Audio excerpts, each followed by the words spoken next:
So who are you and what do you do at Microsoft? My name is Somasegar. People call me Soma, so you can call me Soma. I run the developer division here at Microsoft. And as part of the developer division at a high level, there are sort of three things that we are responsible for. The Visual Studio family of products, all the developer tools that we build, the .NET platform technologies, and the Microsoft Expression Designer tools. That's sort of the responsibilities of my division. And how big is your division? It's about 2,000 plus people. Oh, okay. So today's October 27, 2005. Yes. How far away are we from releasing Visual Studio 2005? If I look at the clock, it's probably either a few hours or minutes. Wow. It's definitely not days. Wow, it's cool that we're talking right now as it's just about to be released. Yep, it's almost there. How does the developer division relate to the SQL Server division? How do the two divisions work together exactly? In some sense, the SQL product group or the SQL division is all about data and analysis, and the developer division is all about programming and languages. Now, hardly anybody writes an application today that doesn't require data or that doesn't use data in some way, shape, or form. So we've always been thinking about how do we take the data world, database world, how do we take the programming world, and how can we bridge those two worlds as opposed to keeping them as two different silos. So the developer division and SQL division has been working closely towards that, and you're going to see the fruits of that in SQL Server 2005 and Visual Studio 2005, where we have integrated CLR into the SQL Server in a deep way, so that all the benefits of .NET programming and all the programming languages of .NET, the benefits of that are now available for the SQL developers. So the senior VP that's been overseeing both these divisions, Eric Rudder, what's it like working for Eric? It's an experience. Yeah? I've been working for Eric now for almost 2 years, and I've had a blast. I've known Eric probably since about 97, 96, 95, 96 time frame. So I've known him for a long time. He's an incredibly smart guy. He's also a fun guy. I don't know, whether you realize this, for example. Well, I known him since '92 when we worked on Visual Fox Pro 3.0. Yeah. Great.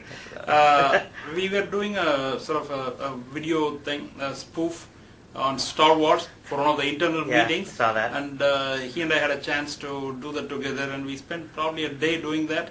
It was a lot of fun, and you get to see the other side of Eric, so to speak. A very humorous guy.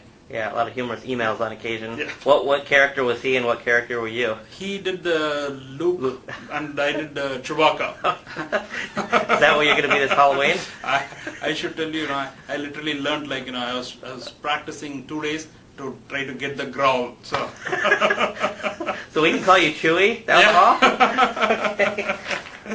all? So what motivates you to keep an active blog? And do you read other blogs? Not, how do you determine what blogs you read? Right.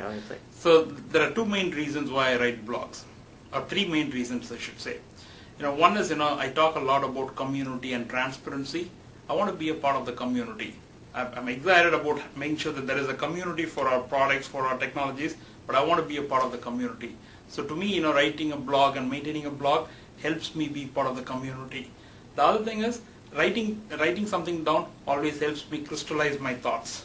And finally, it's a fantastic way to have a two-way dialogue and conversation and be able to get feedback from people around the world, no matter where they are located geographically. And you read a few blogs? I read a few blogs. I should confess that I don't read a lot of blogs sort of in a consistent way, but I do read a few blogs, and I know that people around me in the team particularly, they keep sending me blogs that they think are important that I should read, and I make sure that I read those. Like a filter, yeah. So what do you think of this Channel 9, and how does it help? How do you think it helps customers? How do you think it helps product teams? What's your view of the whole Channel 9? If I have to define Channel 9 in simple words, I think about it as sort of a video blog. It sort of personifies Microsoft. A lot of people think about Microsoft as this sort of entity, and they don't know who's inside Microsoft. So this is a great way for people to put a name to a face or a face to a name, however you think about it. And I think that really provides a unique immersive experience for our community and customers to be able to sort of sit through and see what the teams are doing, what they think, who the people are, what Cool keeps them demos. going, Cool cool demos, demos, yeah. cool technologies, right? It's Right. just a fantastic way to have the dialogue. So how do you view Visual Basic perceived within Microsoft, and how much does Microsoft care about the usage of VB? I should start with some history and context here to give you a flavor for, I think, how we think about it inside Microsoft. In the early 90s, when VB 1.0 and 2.0 and 3.0 came out, VB really democratized programming, right? It literally brought programming to the masses, right? Programming was no longer this like, hey, it's only for the elite kind of thing, right? Anybody who wanted to get programming, they could get started with VB. The programming experience, the barrier to entry was, lower for people to get in there. So that's how we started with VB. If you go back further in history, in 1975, when we started the company, guess what? The first product that Bill worked on was a basic interpreter, right? So we've had a strong and long history on basic that evolved into Visual Basic and now has transformed to VB.NET. To me, when I think about VB.NET, that is a first-class language for the .NET world, as much as any other language. So we are really, really excited and bullish about usage of VB inside the company and outside the company with our customers. So does Bill Gates still care about VB, and how is he involved in the design process? That's a common question I get at like user groups and stuff. He absolutely cares about VB, and I'll give you a quick anecdote.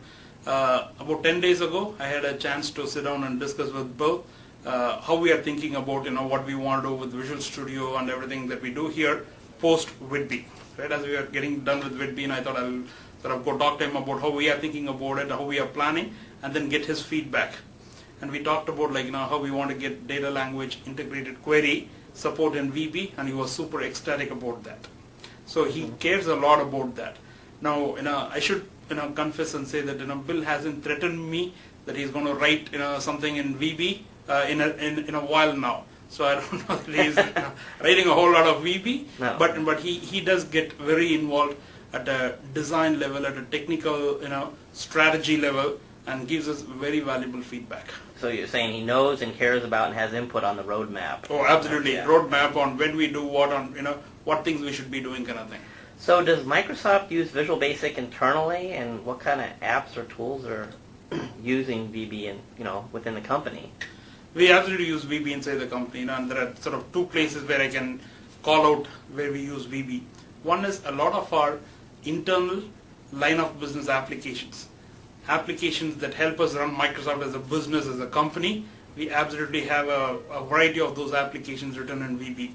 For example, take HeadTracks, which is an internal application that is a resource tracking manager application. Basically, it helps you track the resources inside the company.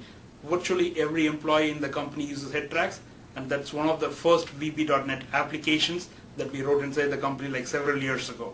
So that is running VB.NET. Reach Out. Now this is a tool that probably many people outside Microsoft might not have heard yet, because it's an internal tool. Now think about this tool as an Outlook add-in for me as a sort of Microsoft employee to stay connected with my community. Could be blogs, could be news groups, could be forums, whatever it is. It's a one-stop shop for me to stay engaged with the community from within Outlook. Now this we've distributed internally in the company, and we have literally thousands of people using this tool, and this tool is written in VB.NET. Now our plan is over the next several months, right, we'll make more progress with this, and then we'll be able to share it with a few of our community members, see how it goes, and then be able to make it available more broadly. So that's another example of a tool that we wrote in VB.NET. Now if you take Visual Studio 2005 itself, there are parts of Visual Studio 2005 that are written in VB.NET. The one example that comes to my mind is the resource editor.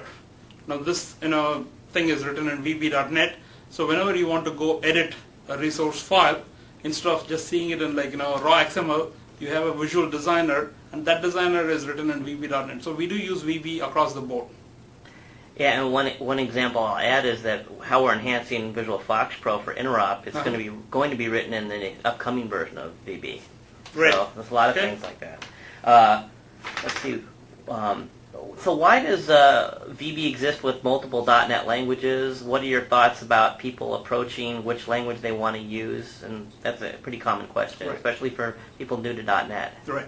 See, to me, we've always believed in saying that, hey, language is a personal choice. You as an individual, or you as a developer, or you as a programmer, or you as a person who wants to get into programming, you can decide what language you want to get familiar with, what language you want to use for whatever reasons you are. So like I mentioned earlier, I think VB democratized programming. I think the .NET platform democratized programming languages. We have today, C#, VB.NET, C++, and then we've got Java, we've got Smalltalk.NET, Cobol.NET, Fortran.NET. I can sort of go on adding, right? Mm-hmm. And to me, hey, we provide a platform, a common language platform, and people can decide, what language works for them, doesn't work for them. So we believe in, supporting multiple languages and letting people decide what languages they want to use. Cool. So it sounds to me like developers are seeing more and more transparency, not just with Channel 9, but blogs and the way information is out about new products sooner, PDC and all. What's being done to allow customers more input on the actual design and feature decisions, and not just know what is going to happen, but Right. How do they say, hey, the way you implemented this language feature or the way you do this IDE feature, I'm not sure about. How is that going to get better so people feel a part of the team? With Orcus, which is the code name for the next version of Visual Studio, one of the things that we want to do is make sure that every time we write a specification document for a new feature, where we talk about what the feature does and maybe even talk a little bit about the design, we want to be able to share it right then and there with the community. And in fact, I want to take it one step further and say, hey, I want some part of the community actually signing off on the spec or signing off on the specification document. So that gives people a way to say, hey, here is what they are thinking. Let me get feedback and make sure that they think about it in the right way. And it's a great opportunity for us to hear the feedback in a timely manner, as opposed to saying, hey, let's write the specification, let's code it, and then let's show the build when it may be a little bit too late to get the feedback. So I want to move up the time when we actually share information with people and get the feedback. So if you're a VB, MVP, let's say, for example, right? The new features that we are doing in Orcus, as soon as we think about what they are, even otherwise you can give us feedback about what features you think we should be doing. But once we think, this is a particular feature that we want to try to get done, we'll write a spec document, specification document, and we'll be sharing it with you. And I would assume that you have some input on the whole MSDN Feedback Center and how it helped Whidbey. Oh, absolutely. MSDN just Feedback. A part of it. Right? Yeah, MSDN Feedback Center was the great, in my mind, was one of the great things that we did in the product, because it allowed us to have a direct channel of communication between the product team members and the community. So if you have a bug, if you have a suggestion, if you have a feature request, if you have some problem with a particular design, you can send some feedback to us that directly flows into the VB team in this case, for example, right? The VB team can look at it, can think about it, can come back and ask you more questions, can interact with you, and then decide how we are going to act on that feedback. So speaking of feedback, some people that use VB6 wonder what the decision-making process was about going full into .NET versus creating like an enhancement version of VB6, like 6.5 Right. or something. Mm-hmm. Right. What are your thoughts about how the decisions come down for that? Right. And I want to start off by saying, that was a very, very tough decision that we made. And there are a lot of times when we think about hey, was it the right decision? Should we have done something different, kind of thing?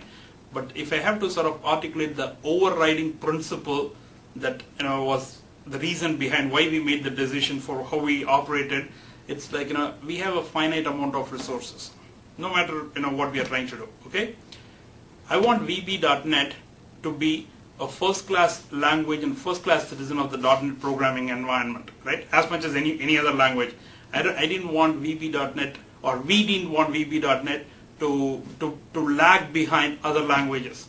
So we had to make a tough trade-off and say, hey, should we have some resources working on enhancing VB6 and some resources on VB.NET, which means we are sort of diluting our focus, our energy, resources, whatever you want to call it, or should we put all our energy into making sure that VB.NET is absolutely a fantastic language and programming environment for people as we make the transition? Because we did decide that, hey, to enable developers to get all the benefits of modern day programming environments, we had to move to .NET.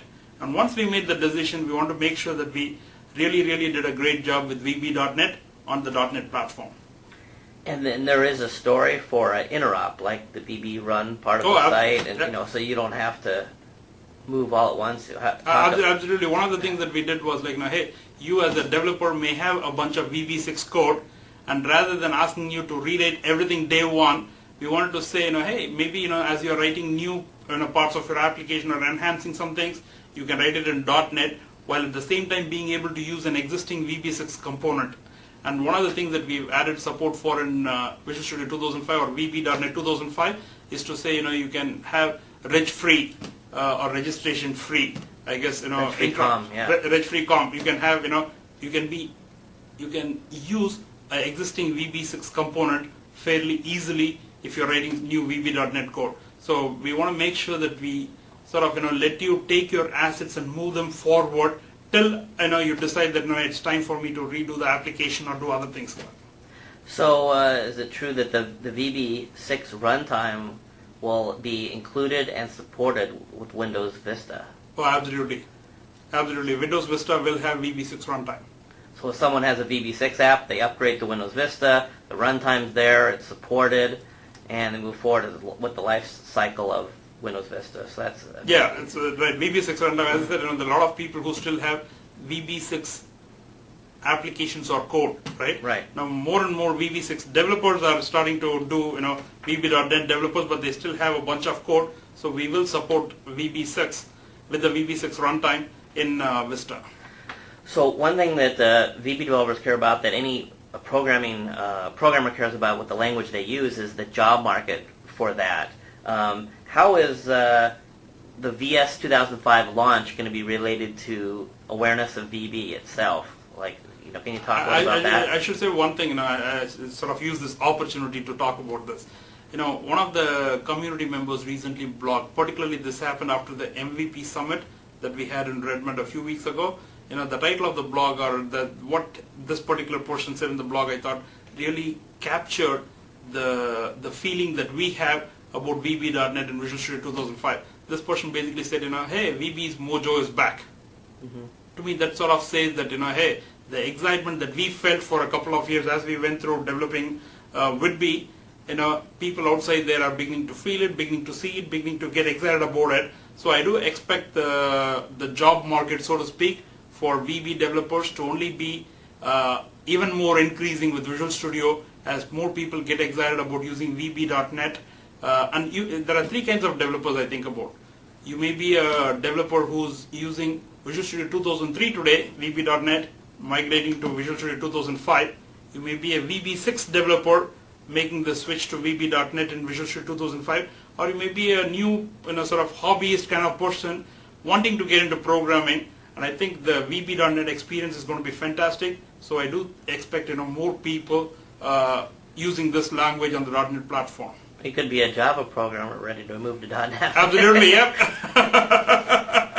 I always welcome that, but And so, what has you excited about VB 2005 in the future? And MVPs got to see a lot of stuff. Some, and how was your perception of what their thoughts were leaving and so forth? Just basically VB today and tomorrow. The state of it is, where it is now, and where it's going. What are your thoughts? If I listen to people at PDC and at the MVP Summit, which are the last two events where I got a chance to interact with developers and the community people, people are very excited about what we are doing in VB.NET in Visual Studio 2005. People have seen this, people have played around with it, people like the fact that edit and continue is back, people like the fact that we have my classes support to easily access the .NET programming classes. People are excited with a lot of the things that we've done in terms of code snippets and the like to make it easier for people to program in VB.NET. And look, moving forward, the fact that we are thinking about integrating query into the language in VB9 or the next version of VB is absolutely exciting to our VB developers. So overall, I got positive feedback. And to summarize it again, like one MVP said, VB's mojo is back and it is here to stay. Well, that sounds great. So I'll let you continue working on the final hours of shipping VS 2005, and thanks for your time.